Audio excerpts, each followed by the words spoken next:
Hello again and welcome. Negative rake scrapers.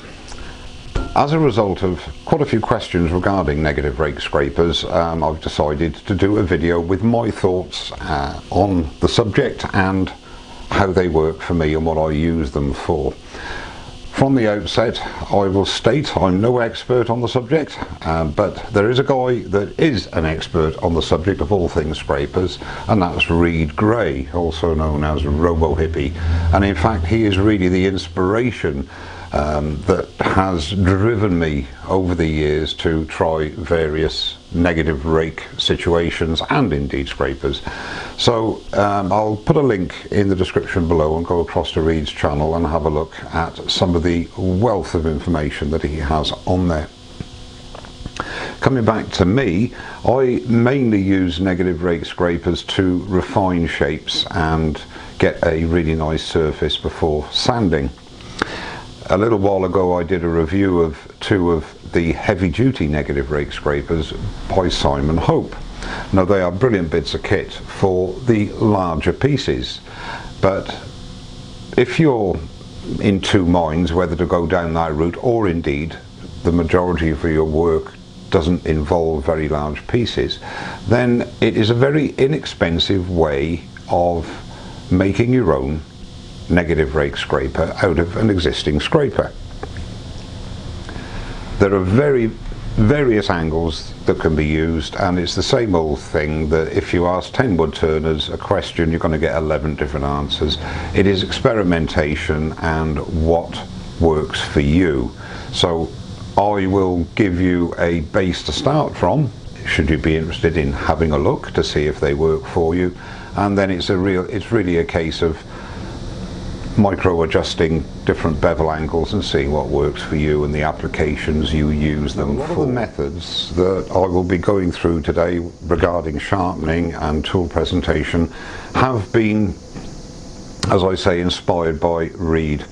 So all I am doing is mirroring some of the hints and tips that he has on his channel.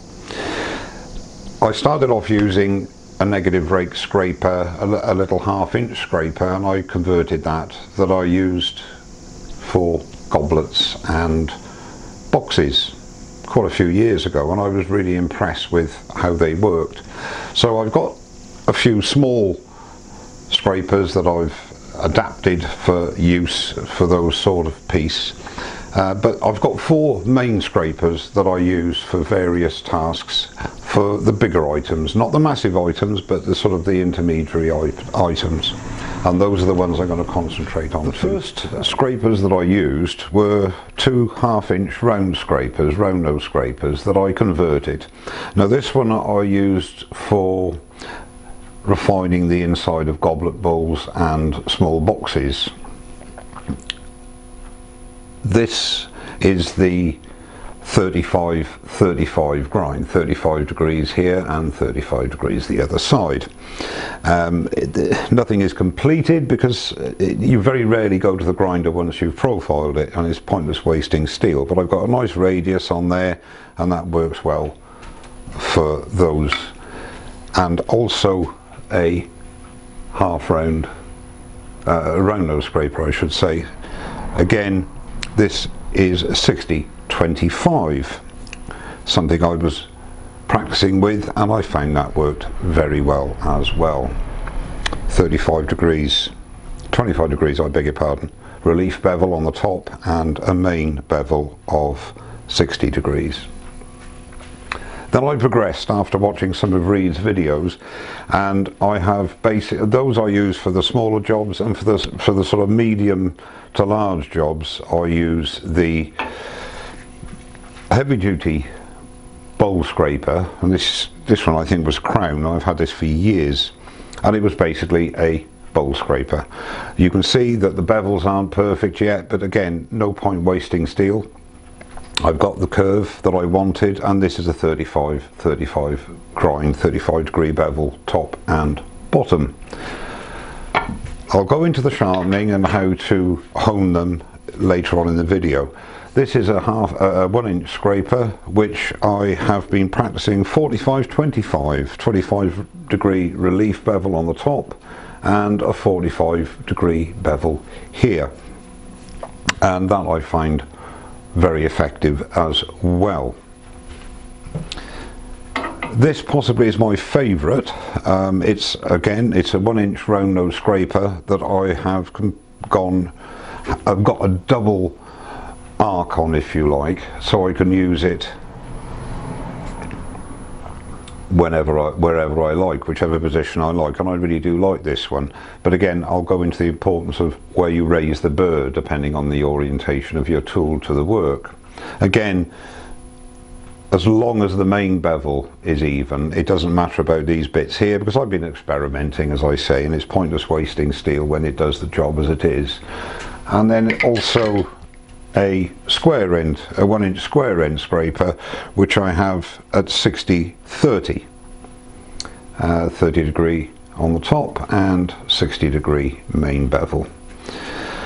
Okay, so that's the scrapers that I have, and what I'll go into now is the method of sharpening them, and then I'll put them into action. So, with regards to sharpening, the profiling of the tool from, let's say, this, which was an 80-degree scraper, it took some time because there's a lot of material to remove to get a 35 degree bevel, which is what I have this at. Now I've put a T on the top here, and this will become apparent in a second when I show you how I actually keep them sharp. So once the initial profiling's been done, and you can see that the bevel is not even, it's got a couple of facets, but there is no need, as I said before, to get rid of that steel, because the edge bevels are there, and that's what really counts. I mean, in time that'll become a nice smooth looking bevel, but it doesn't matter at this stage. So if you've now profiled it, I very rarely go back to the grinder, or in my case the Pro Edge, which is a linisher type sharpening system, because once you've profiled it, all you need to do is to keep raising that burr or wire. Now if I am using it in this orientation, that's why I've got the T here, this is the top, and how I'll be using it, I want to raise the burr on the top surface, on the top part, or the top bevel, not on the bottom. And I'll show you what happens if you get it wrong. But the wire that is produced by honing, and I tend to use a diamond credit card, and I use 300 grit, bearing in mind it's the top, this is the bevel I want it raised on. So if I turn it this way, I want to be honing the other side of the bevel to raise the wire on the top surface. So all I do is 10 degrees or so over and give it a hone. That's all that's needed to raise that burr. Now what I want to do is to refine the burr. So what I use is a burnishing rod, and I picked this up for about £5 I think on eBay, tungsten carbide, and just put a little handle on it. Now what I want to do is refine that burr or wire, so I just, again, about 10 degrees off the bevel, and just give it a quick swipe with the burnishing rod. And what that does is make a finer wire and gives you a better cut. So I'll show you that in action in a second. And that's all you need to do. Occasionally, when you start to lose the shape or the profile of the tool, then take it back to the grinder, give it a bit of a touch up, but by and large when you're using it, you only really need to hone it to raise that wire. Now the more acute the angle, this is quite acute, 35, the sharper it's going to be, but the less time it's going to last. My other one, this one here, which is 45-25, might not have such a sharp cutting edge, but it'll last a little bit longer in operation. But I don't have a problem with that. I'm not a production turner, time is not of the essence. So to stop turning for literally a couple of seconds to refresh that burr or wire on the edge is not a problem for me. Okay, so what we've got to do is just use this, I don't even know what wood this is. I think it's some sort of pine actually. I just got it on a glue block for just for demonstration purposes. Now I'm going to use the 35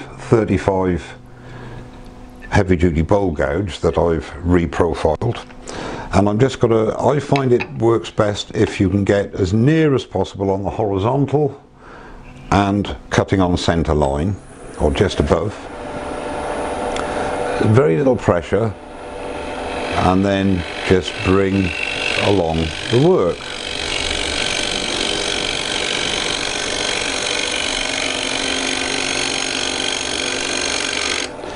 Now the most important thing is to maintain that horizontal aspect of the tool to the work throughout the cut. Now I think you can see there that that's quite a nice cut. Now I did some rough cutting on the edge here, and I'll bring the camera around, and I've got some raised grain and a bit of tear out there which I wanted, and I'll show you how the negative rate scraper will reduce that really quite significantly, and it's on the end grain as we'd expect it to be. The tear out appears here and there on the end grain, as you can see, and there's a few tool marks, etc. So what I'm going to do is draw a line there, and we'll say here. Now in between there is where we want to work on. So we can see the torn out grain here, there, and there. So that's what we want to work on. It's just on the start of the curve. So I'm going to take to begin with, the heavy duty scraper, just refresh the burr with the burnishing rod. That's going to be the top, so raise the burr from underneath just with the burnisher, and we'll just work on this little bit here. Handle horizontal to the work, cutting just on or above centre and very light pressure.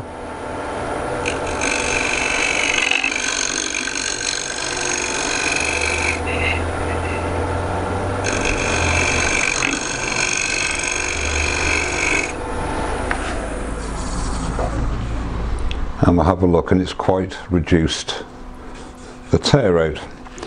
We'll give it another go. It's difficult with the camera, but we will persevere.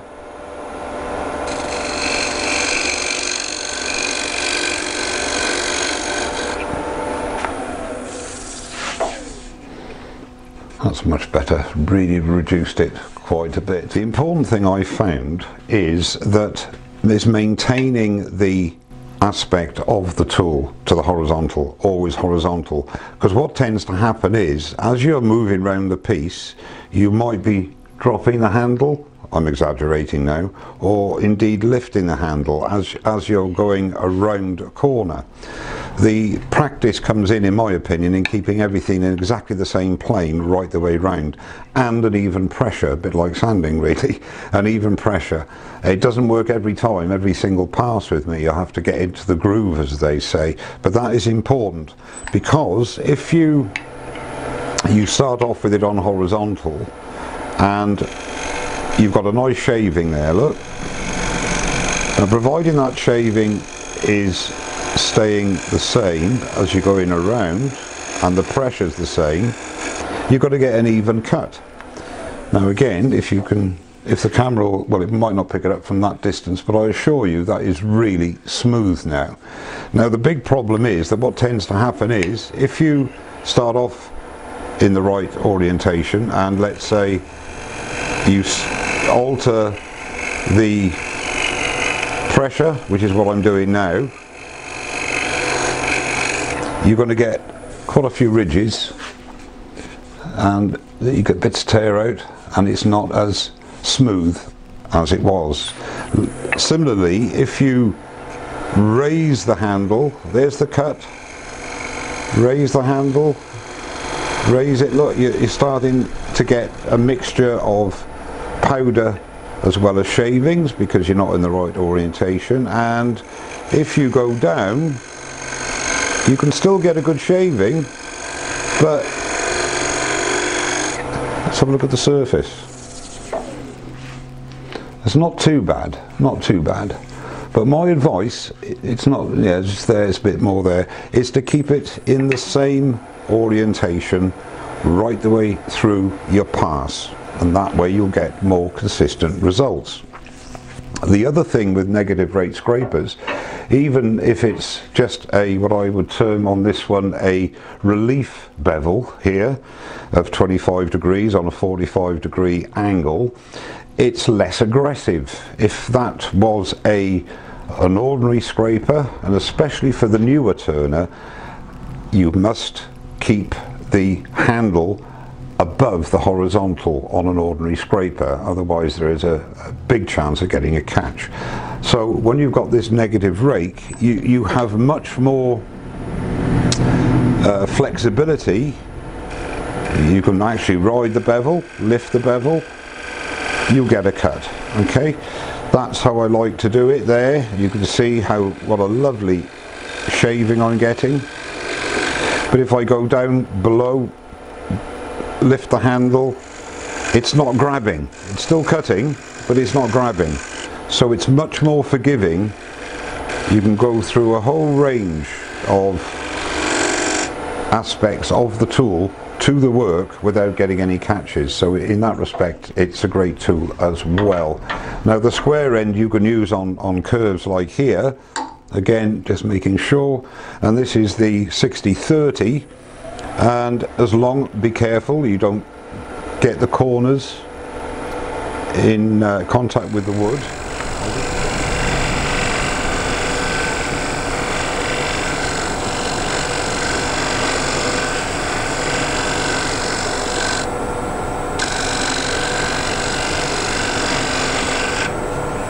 And you can see, let's get rid of that little bit there.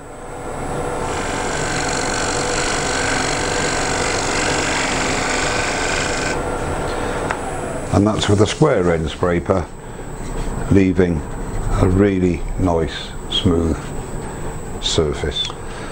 All I'm going to do now is just show the importance of the raised burr. Now where the grub screws are on this scraper here, this has got the 35-35. I'm going to be using this part of the tool, this part of the edge. So that's all I need to raise the burr on. Now as you can see here, it's working fine. Now if I raise the burr on the other side, if I raise the burr on the other side, bearing in mind this is where we're cutting, so we want the burr at the top here. So if I actually raise the burr on the underside, it won't cut. There's no cut. Okay, so raise the burr on the top, just a couple of swipes with the burnishing tool, no magic. You can actually see where it was producing dust.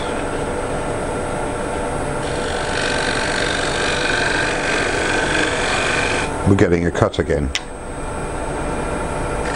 As simple as that. So all you need to do in between while you're turning is just give it a quick hone, either with a credit card hone or with a burnishing rod, and you're good to go. And just for a bit of fun really, to show you that these are no slouch at actually shifting wood, if you should so want to use it for that purpose, which I very rarely do, but they still can shift some wood. And this is the 45-25, and we'll about 1500 revs on the piece, and on centre line again, and let's start hogging wood.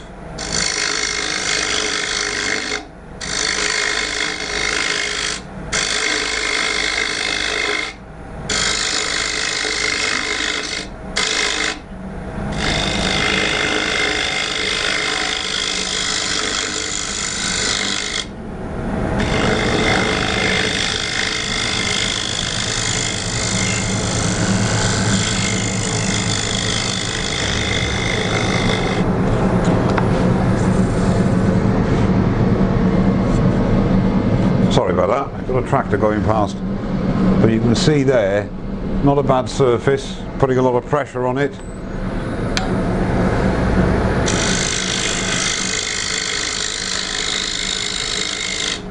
Really does move some wood, if that's what you want to use it for.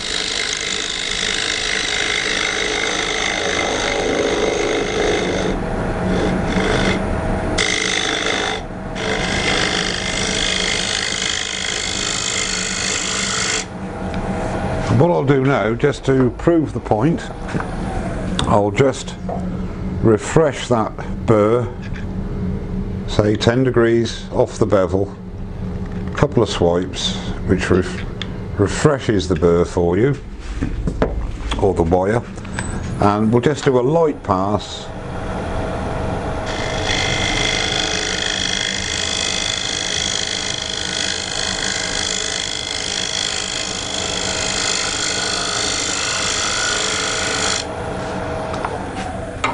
And have a look at the surface, and that's not bad at all, not bad at all. So there you go, the negative rake scraper. Well, I hope some of you found that of interest, and it's just, as I said before, my experiences and my point of view on the subject. For the newer turner, it's worth just experimenting, even by putting just a little bit of a relief bevel on the top of your scraper, and see how less aggressive it is and how more user-friendly it becomes. And that basically is all I have to say. If you have any questions, please put them in the comments below, which leads me to apologise that the last couple of videos I've been a bit sluggish in replying, but all I can say is that real life has been rather hectic. But I hope to address that in the coming videos, this one included. So thank you very much indeed for watching. Don't forget to pop across to Reed Gray's channel and look at his views and expertise on scrapers, both standard and negative. One thing I received in the post, 3 stickers. A Makers International sticker, a JP Woodworks from Jamie Page, and another Makers International. I've already got Jamie's and Makers International, and I cannot think for the life of me who sent them. So if you're watching this video and you know who sent these 3 stickers all in the same envelope, please let me know and I will make it publicly available on my next video. Well, thanks very much indeed for watching. Don't forget to subscribe, and I'll see you very soon. Cheers now.